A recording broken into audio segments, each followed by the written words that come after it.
Hi guys, it's Jess from Honest Fiction, and welcome back to my channel. In today's video, I'm going to be sharing your favorite fantasy romance and contemporary romance books.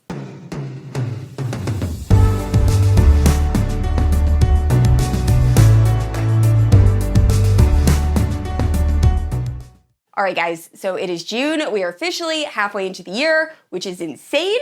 But anyway, I asked over on my Instagram for you guys to tell me what your favorite read was so far in 2023. I got so many responses. I also got so many book recommendations of books I haven't heard of yet that I will definitely be picking up this summer. So thank you so much to everyone who responded. And I am going to break this up by fantasy romance and then contemporary romance. So the first half is going to be fantasy, second half contemporary. There's also some dark romance, mafia. It's going to be a good time. So anyway, if you're unfamiliar with my channel, I post new videos every Wednesday and Sunday. If you haven't yet, please like and subscribe. You can also hit that notification bell to be notified whenever I post new bookish content. You can also check out my Instagram and Goodreads, both linked down below. With all that out of the way, let's talk about your favorite romance books. Starting off with fantasy romance, first up we have This Woven Kingdom by Tahreh Mafi. This is the first book in a duology, and this is the same author that wrote the Shatter Me series, which is a YA dystopian series that was unbelievably popular. I recently read it and really enjoyed it. So This Woven Kingdom I have not read yet, however, it is following Eliza and Cameron. So Eliza is this servant that everyone kind of ignores, and no one realizes that she is actually the heir to this kingdom. And then you have Cameron, who is this dutiful prince of said kingdom. So there is some sort of prophecy that foretells that the heir will come and kill the king, and obviously Cameron does not realize that the servant girl is right under his nose this entire time, and that's who the prophecy is about. So I believe this is a forbidden romance. I heard it's very, very slow burn. But the one thing about this author, I love her writing and I love her female main characters. I feel like they're always characters that you could really get behind. They make very well thought out decisions. I feel like they're not quite as impulsive as other fantasy romance characters I've read. And also the way this author writes relationships. There is so much pining and angst, and they're just so emotional and addicting to read. So I'm so excited to pick up this duology. I actually just downloaded the audiobook. I'm not exactly sure how I'm feeling about the narrator right now. I do plan on reading This Woven Kingdom hopefully by the end of June, if not really early July. But yes, I am so excited someone put this on the list because I am obsessed with this author. And next up is another book that I'm absolutely dying to read, and that is The Crown of Oaths and Curses by Bree. So this is the same author that wrote the Bonsai series, which is my absolute favorite Why Choose Paranormal Romance. So when I heard she was coming out with a Fae Witch fantasy romance, I was over the moon. I was so excited. So unfortunately, the audio hasn't come out for this series yet. There's only one book out and a few novellas. I have read the novellas and really enjoyed them, and I highly suggest picking those up prior to jumping into the first full-length novel. However, I cannot wait for this audio to come out. So this is following a witch who ends up having to team up with the savage prince who is a fae in order to help stop his war. The only thing is the fae absolutely hate the witches. So I think there's like a little bit of a secret identity trope, and I cannot wait to pick this book up. So as soon as that audiobook, hopefully there is one, comes out, I will immediately be reading this book, and I highly recommend, if you are a fan of the Bonsai, checking this book out. And this next book is unbelievably popular. So out of the 93 responses I received on Instagram, over 24 of them, were for Fourth Wing by Rebecca Yarros. So I'm sure you are all so sick of hearing about this book, but if you're unfamiliar with the plot, we are following Violet Sorrengail. So she grew up believing that she would eventually become a scribe. However, after the death of her father, her mother decides that no daughter of hers is going to be a scribe. Instead, she's going to become a dragon rider like the rest of her family, despite the fact that Violet suffers from an illness that makes her bones very easily breakable. So the entire story is really just following Violet as she enters this war college and tries to bond with the dragon, and also just tries to stay alive because everyone else who is attending this college, they're all trying to kill each other. So now here's the thing. I thoroughly enjoyed this book. I gave it 5 stars. I absolutely loved it. I'm not sure if it's worth quite as much hype as it's getting. However, I absolutely loved it. So if you're thinking about reading this book, I highly recommend picking it up. I do think it's written in such a way that it's very accessible, and it's written almost for like a younger audience. It reminded me a lot of the books I read when I was in high school, like Hunger Games and Divergent. But I don't think that's a bad thing. I just think it's a really easy read that you're going to be completely addicted to, and you're probably going to love. So I highly recommend picking this up. I really, really loved it. And next up, I was so excited when one of you said Broken Bonds by Bree. So this is a Why Choose paranormal romance that I was absolutely obsessed with, and I feel like it's very much a love it or hate it type of series. Personally, I loved it. So we are following Oleander, and in Oleander's world, you have bonded. So Oleander's mother has 3 different bonded, and they all kind of power each other up, and it's almost like a family unit. So that's where like the Why Choose comes in. So anyway, Oleander is fairly young. I think she's like 13 or 14, and she's driving with her mother and her mother's bonded. And an accident happens, and she's the only survivor. Now, instead of Oleander going to her bonded to find safety, she ends up running away, which really hurts her bonded. So they start searching for her. And after years, they finally find her, and they drag Oleander back. And the first book is a little bit of a bully romance because her bonded are obviously very upset that she fled from them. And then the rest of the series, it kind of morphs into something else. But I love this series so, so much. So please, if you have been hesitant to pick it up, just try it out. Try out this first book. I was completely addicted. I loved every single one of the bonded, specifically Knox and North, but they were all absolutely adorable and I love them, and definitely pick this up. And next up, we have A Ship of Bones and Teeth by Karina Halle. So I actually ended up purchasing this book after I saw April from Happily Ever April absolutely raving about it. So I'm about 250 pages in and really enjoying it. So this is a dark Little Mermaid retelling or reimagining, and we're following our Ariel character, and she ends up selling her soul when she's 16 to get legs in order to marry Prince Eric. However, in this version, Eric is horribly abusive, so she immediately regrets losing her fins, and she's actually a siren, not a mermaid in this book. But anyway, she ends up getting taken by a pirate, and I think it's going to be the pirate and the mermaid's romance. And so far, this is really dark, but I'm absolutely addicted and really loving it. So I highly recommend picking this up. I've had a few other friends who have also read it that really loved it. So this should be a really fun time. And I was so happy to see so many people say A Court of Mist and Fury was their favorite read so far this year, especially the people that said this is their first time reading ACOTAR, just because it's amazing. You're never going to find a series that evokes that emotion and is as amazing as A Court of Thorns and Roses. In my personal opinion, it is my favorite fantasy romance of all time. If you see behind me, I have multiple copies of the series. I'm obsessed, and it's amazing, and I would give anything in my power to go back and reread or read this series for the first time. But anyway, if you're unfamiliar with ACOTAR, I'll keep this very brief. We are following Farah. She's a human girl living on the border of the Fae and human lands. One day, she's out hunting. She accidentally kills a Fae, thinking it's a wolf, and then the High Lord of the Spring Court comes and says, hey, I'm either gonna kill you or you can come live with me for killing that wolf.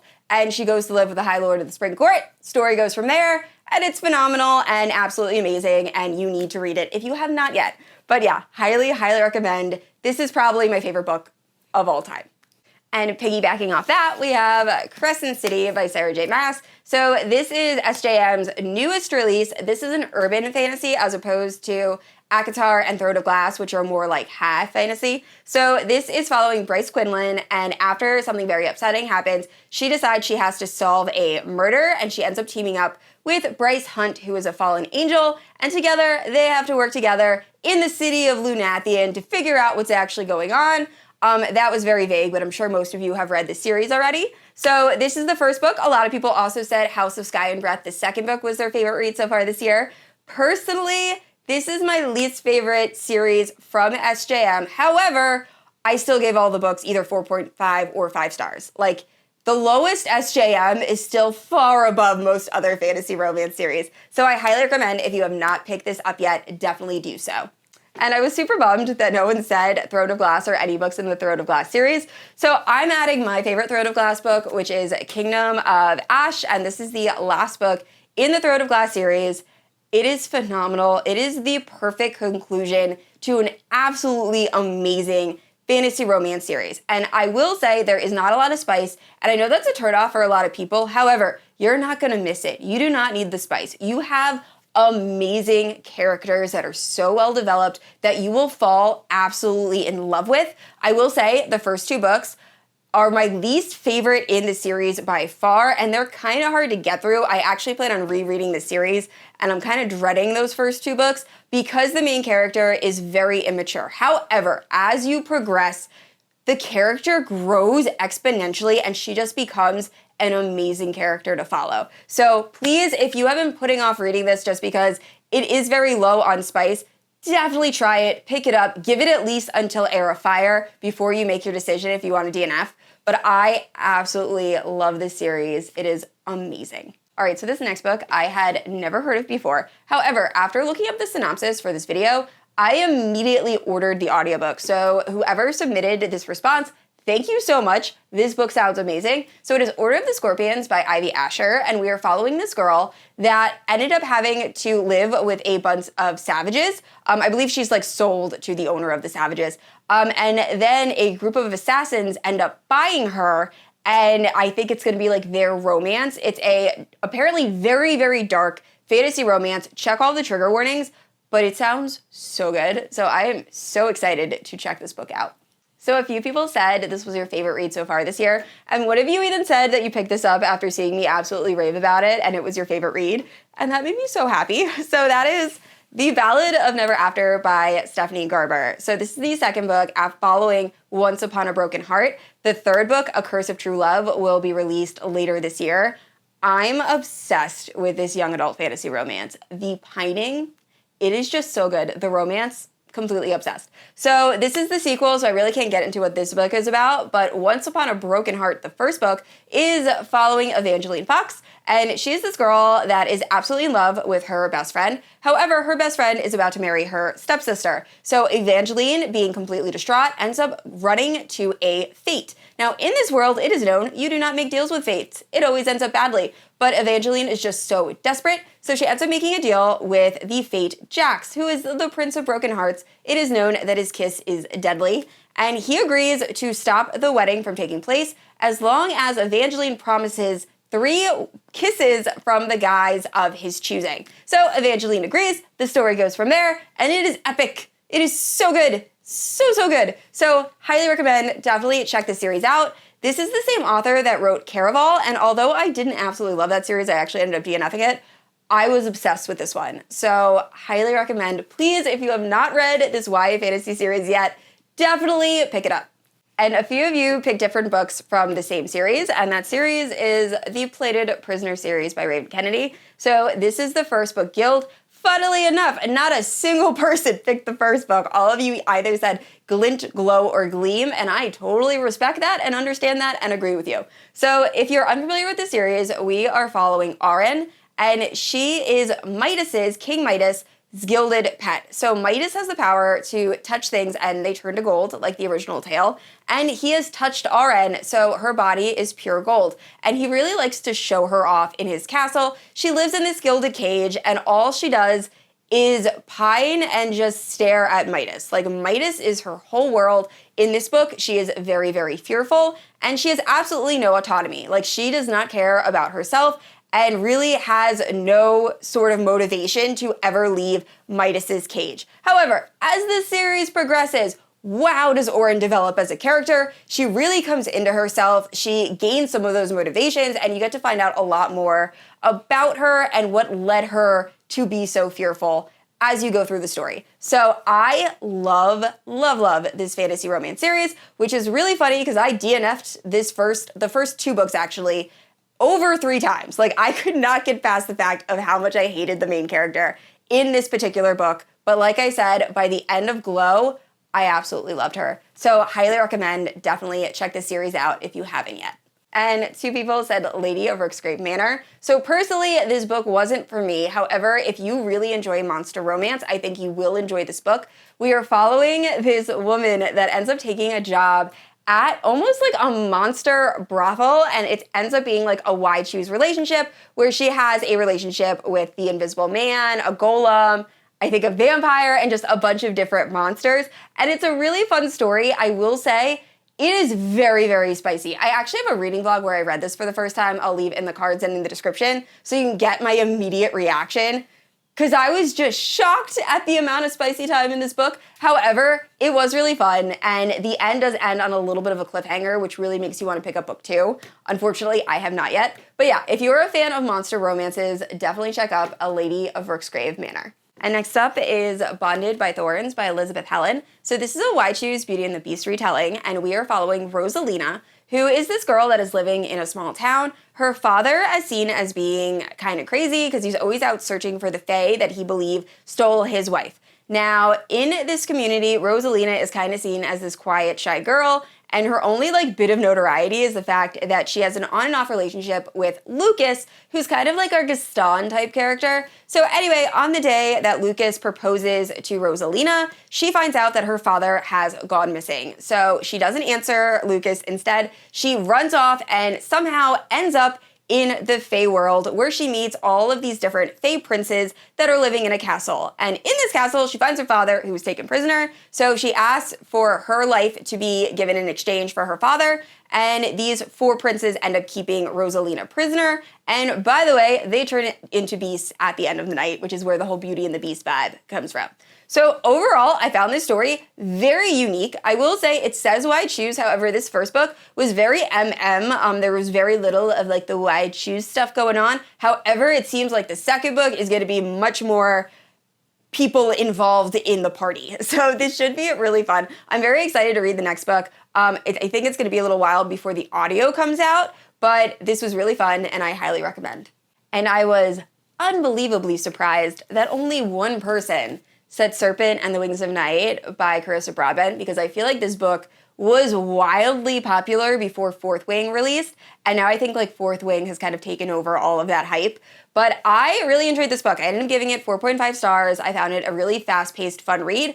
We are following our main character, and she is a human girl that is living among vampires. So when she was very young, the king of the vampires ends up finding her, takes her to his home, and raises her as his daughter. However, when she comes of age, she decides that she wants to compete in these very dangerous trials in order to have a wish granted by the goddess Nyaxia and essentially make her kind of like a vampire. So we are following her, and as she enters these trials, she also ends up making an alliance with someone not from her vampire kingdom. And it's really just following our main character as she tries not to die, because everyone else who is in these trials are vampires, and she's a human. So it's super dangerous, and I really enjoyed this. Like I said, I will say this book also really just drops you into the plot. There is no info dumping whatsoever. Really, you are just finding out about this world as our main character is going through these trials. And I actually appreciated that because I felt like I was very invested in the story very quickly.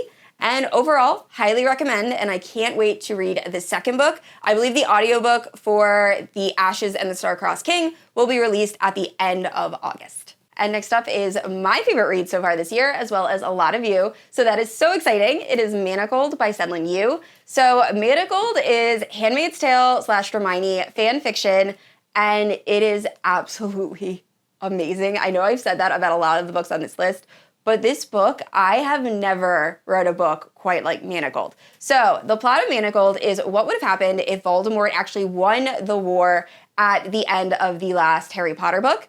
And we're following Hermione. So Hermione has actually been imprisoned since the end of the war. She doesn't really know what's happened.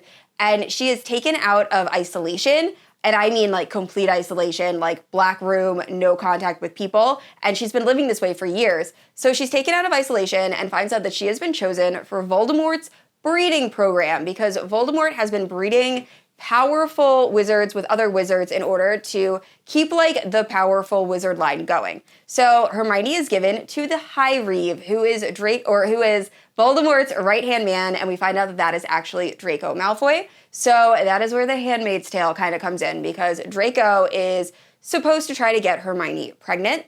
And this book is unbelievably dark. Definitely check trigger warnings. It is very uncomfortable reading some of the scenes. Besides the essay that happens on page, we also have graphic violence, and it's super dark. However, the connection between Draco and Hermione is unmatched. I needed them to get their HEA so badly. You have no idea. But anyway, highly recommend. If you want to read this book, I get so many comments anytime I mention Manacled in a video. So you cannot buy a physical copy, but you can read the story on Archive of Our Own. There's also a way to put it on your Kindle. I'll look it up and try to leave a link down in the description below. I actually listened to it via Audiobook Warriors, which is available on Spotify and YouTube. You can't find it via audio or Audible. So that is how I listened to it, via Spotify, And then the last few chapters are on YouTube. The epilogue is not available via audio. You have to read that physically, and I highly, highly recommend you do.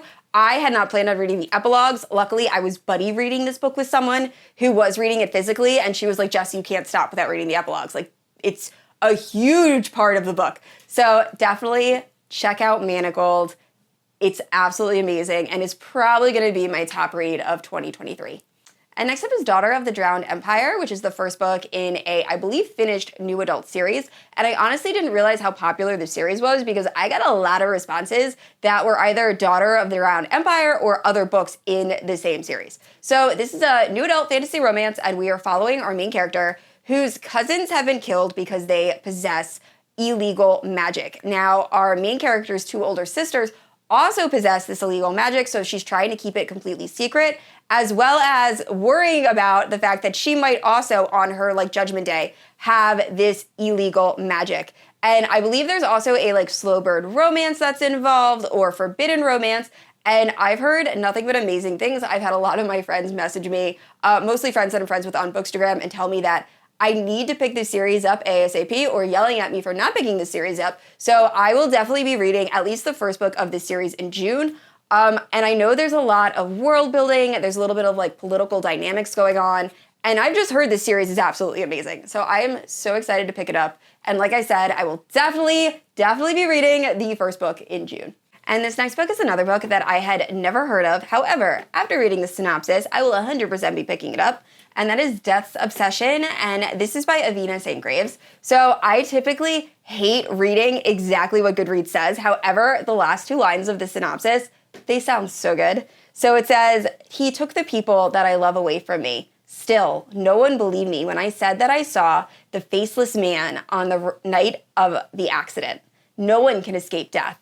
Me, there's nowhere else I'd rather be." So this is definitely giving me Belladonna by Adeline Grace vibes, except I believe this is actually adult fantasy romance or dark adult fantasy romance. So I am so interested, and I'm very much looking forward to picking this book up ASAP. Moving into contemporary and dark romance, first up we have The Right Move by Liz Tomforde. I have been seeing this book absolutely everywhere. Everyone seems to be loving it. And this is the second book in a series. However, I believe that you don't have to read the first book. You can jump right into the second. And this is a sister's best friend fake dating romance. We are following, I believe the main guy's name is Ryan, and he is the captain of his NBA team, and his sister's best friend, for some reason, ends up moving in with him. Now, Ryan is very, unapproachable, so he decides that he is going to fake date his sister's very outgoing best friend to kind of help his image, and it goes from there. So, like I've said, all of my friends who have read this book have loved it, and I'm very excited to eventually read it. Unfortunately, there is no audio out yet, so I'm either going to eventually read this physically or wait for the audio to drop. But either way, it is getting amazing reviews, so highly, highly recommend. And next up, we're just going to talk about an author because I received so many recommendations, or so many people said their top read of the year so far was by the same author, and they were all different books. I've never seen this before, and that is Kennedy Ryan. So if you're a fan of contemporary romance, maybe just pick up Kennedy Ryan, just in general, check out her backlist. But a lot of books that were picked were either in the Grip trilogy, which I have not read yet, however, a lot of my friends have recommended, or Real, which is, I believe, a Hollywood romance. I have read Before I Let Go by Kennedy Ryan, and it is one of the most beautiful books I have ever read, and I am someone who hates second chance romance. I hate divorce in books. There's a lot of triggers in Before I Let Go, and if someone told me the premise, I would say I would never pick that book up. However, I am so happy I did because everything in that book was just handled so beautifully and done so well. So I know this author is an author that I'm absolutely going to love, and I don't know why I haven't picked up more books by them. So I do plan on picking up the Grip trilogy very, very soon, probably in July. And also, I've heard nothing but good things about her other books, so highly recommend checking out Kennedy Ryan. And next up is another book I have never heard of. However, I will 100% be picking up very soon. And then is My Darling Arrow, and this is by Saffron A. Kent. So this is a standalone, I believe, new adult romance, and we are following our main character who ends up being sent to a reformatory institution, or it's like a reformatory high school. And when she gets there, she develops a huge crush on her principal's son. However, her principal's son is already dating her sister. So this sounds like a forbidden romance. It sounds like it's going to be really good, and I am so excited to check it out. And next up, a lot of you said the Ravenhood series by Kate Stewart is your favorite read so far this year. And I recognize some of the names, and I know that you guys read this for the first time during the read-along that Cheyenne from That Tall Book Girl and I hosted. So I'm so excited about that. I love this series. It is my favorite contemporary romance series. So if you are unfamiliar with what this series is about, you are still going to be unfamiliar after this video because this series is incredibly hard to explain without giving away all of the spoilers, but we are essentially following Cecilia, and she moves in with her estranged father, and she has to work for his company in order to gain her inheritance. So when she starts working for her company, or his company, on the first day, she meets Sean, and Sean kind of takes Cecilia under his wing and takes her into his world, and the series progresses from there. So someone on the live show for this book said it kind of reminded them of like Fast and the Furious set in a small town and throw in mafia. And like, I think that's a pretty good way to describe it, but it is just, oh my gosh, it's amazing. And if you are going to be reading the series for the first time or rereading it, highly, highly recommend checking out the audiobooks, especially for Exodus. I cried like a baby while I was listening to Exodus. Joe Arden is just a fantastic narrator and does an amazing job with this series. So highly recommend. Like I said, one of my favorite series of all time. And one of you said All Roads Lead Here by Mariana Zapata, and this is my absolute favorite MZ book of all time. It was also the first book I read by her, and I love this. It is slow burn, grumpy sunshine, and it's the best. So we are following, I believe her name's Aurora. It's been a hot minute since I read this book. Yes, Aurora. And after breaking up with her husband of like over 14 years, she decides she's going to try to find herself. So she moves back into, or she's trying to move back to her hometown where her mother actually went missing while hiking, just to hike some of those trails that her mother used to hike and kind of feel connected to her. But anyway, she ends up renting an Airbnb. And when she gets there, she finds out that it wasn't the owner of the house that listed the Airbnb. It was his very young son. So obviously the owner is very angry that she is there. However, he decides to let her stay, and it is their romance. And it's so good, so good. So I highly recommend, definitely, if you love slow burn romances, you will love this. And next up is an entire series. So we have the Chestnut Spring series by Elsie Silver. So funny enough, everyone either said heartless, reckless, powerless. However, no one said flawless, and that is the only book that I've read in that series. It's the first one. So I personally was not a huge fan of the first book. I do plan on reading the rest of the series just because I heard the second book, Powerless, is absolutely amazing. And I know a lot of my friends really love this series. And this is a bull riding cowboy type small town kind of romance where we're following these different bull riders and cowboys in their different relationships. Every book has a different trope. The first book, I think, was kind of Grumpy Sunshine. Honestly, I forget most of it at this point. The second book, I believe, features a single dad and a nanny. So I know I love those tropes, so I think I might like that book more than the first book. And I'm not exactly sure what the rest of the books are about. However, I see these books everywhere, all over Bookstagram, all over BookTube. I know they are very much loved. So if you are looking for that cowboy bull riding vibe in your romance, highly recommend the Chestnut Spring series by Elsie Silver. And next up, one of you said Does It Hurt by H.D. Carlton, which is very exciting because I feel like no one ever talks about this book. H.D. Carlton is the author that also wrote Haunting Adeline and Hunting Adeline.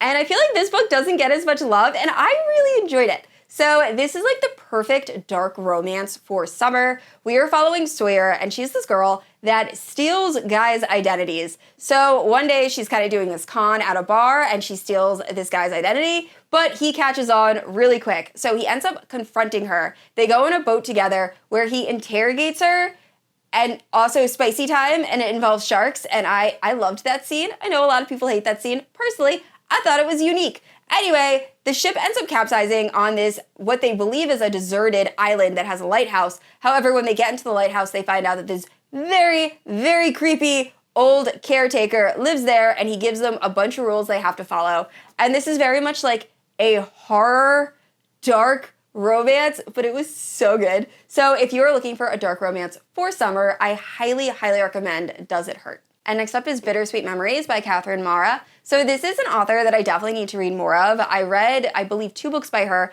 and I gave them both 4 stars, so I did really enjoy them. I just keep forgetting to pick them up. Like, I have them all on my Kindle, and then I completely forget that they're there. But anyway, this book in particular is following a girl that ends up breaking up with her boyfriend, and in order to make him jealous, she ends up dating his older brother. Unfortunately, his older brother is also her new boss. So this sounds really fun, really angsty, and I will definitely be picking it up soon.